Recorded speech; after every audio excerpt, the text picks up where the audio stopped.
ورحمة الله وبركاته. ازيكم يا حبايبي؟ عاملين ايه؟ يا رب تكونوا في صحة وأحسن حال. دلوقتي يا حبايبي معايا هنا فرخة كويسة اهي، عاوزة أعملها بقى في البخار كده في عرقها، يعني هنقول في عرقها أو مغمورة كده من غير مية ولا حاجة. هنا البصلة هي المرتة، دعكتها بالفلفل الأسود والملح، وهزود عليها بقى مستكة، فص مستكة وفصين حبهان وعودين مسمار ورقتين لورا كده، والشطة دي مع الطماطم احطهم عليها بقى، بيدولها طعم حلو قوي.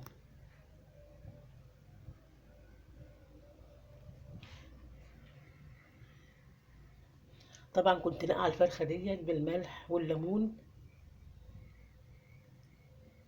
بعد ما غسلتها كويس بالليمون وشطفتها نقعتها بملح وليمون ونقطة خل كده عشان يبقى الصدر دايب معايا وحلو في السوا يعني. ويلا بينا نعلقها بقى على النار.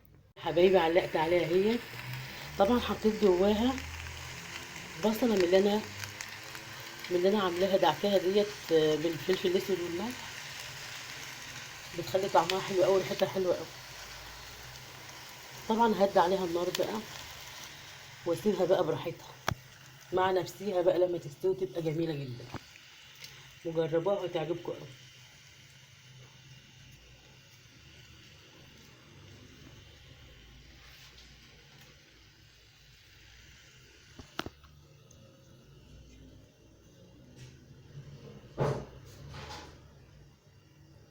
هسيبها على الجنب ده شويه وبعدين اقلبها على الصدر بقى واسيبها تعيش بقى مع نفسيها.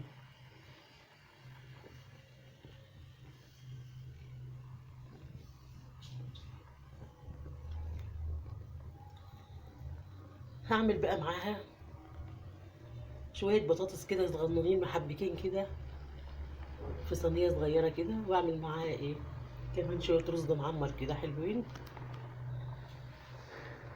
ويلا يا حبايبي نشوف هنعمل ايه.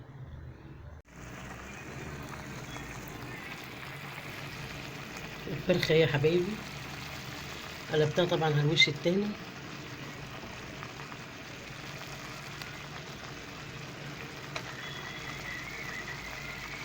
وسايبها بقى براحتها كمان لسه على ما تستوي براحتها. قطعت البطاطس وغسلتها كويس، وبعدين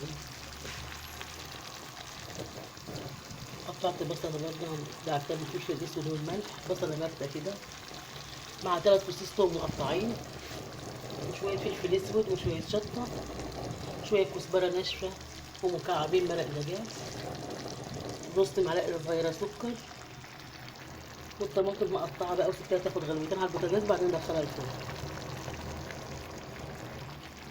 ممكن تستوي خالص على البوتاجاز بعدين تاخد وش في الفرن كده وكده برضو عادي.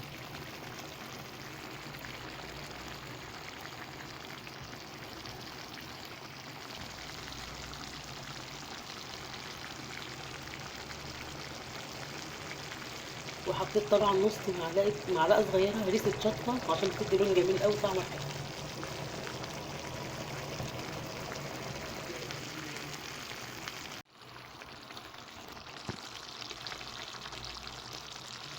طبعا اللون مش جاي زي اللون بتاعها بالظبط اللي قدامي، الكاميرا مغيره اللون، فما شاء الله على الريحه والجمال واللون والحلاوه والطعامه. جربوها بالطريقه دي وهتعجبكم جدا. اللهم صل وسلم وبارك على سيدنا محمد وعلى اله وصحبه اجمعين. ودي طبعا الفرخه بقى نزلت معايا بقى الايه شويتها كده،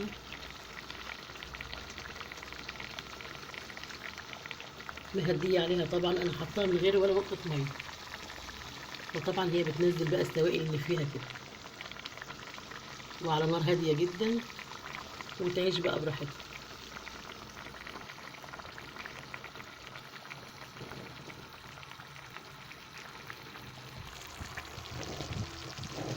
والبطاطس طبعا مهديه عليها كمان عشان برضو مش هحط لها ميه ولا حاجه. دي طماطمها بس كده اللي انا حطاها عليها وخلاص.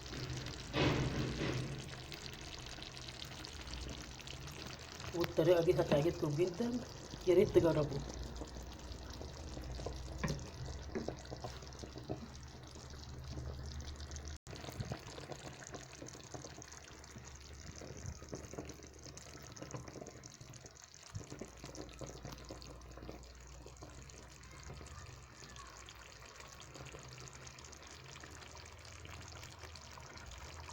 وهنا يا حبايبي بقى الرز المعمر اللي انا نقعاه بقاله يجي حوالي ساعه كده.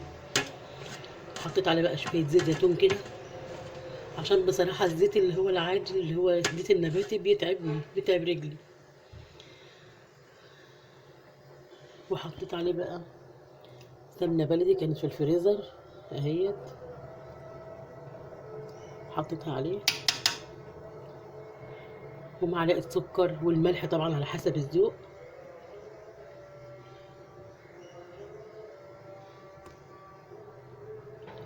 وهدخله الفرن بقى ونشوفه ان شاء الله لما يخرج. حطيت شويه الزيت دول عشان ايه الرز يبقى مفلفل كده معايا.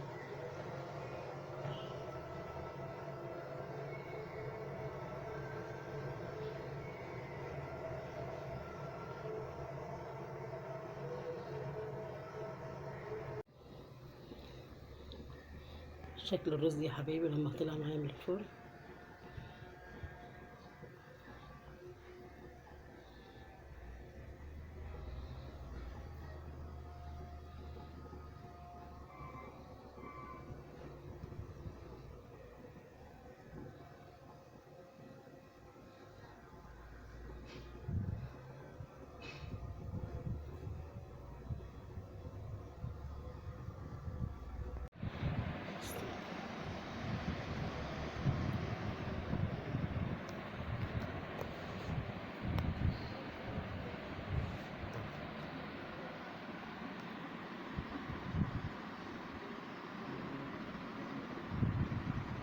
هذا الاكل بعد ما خلص يا جماعه. دي البهاريز بقى اللي طلعت من الفرخه في الاخر خالص.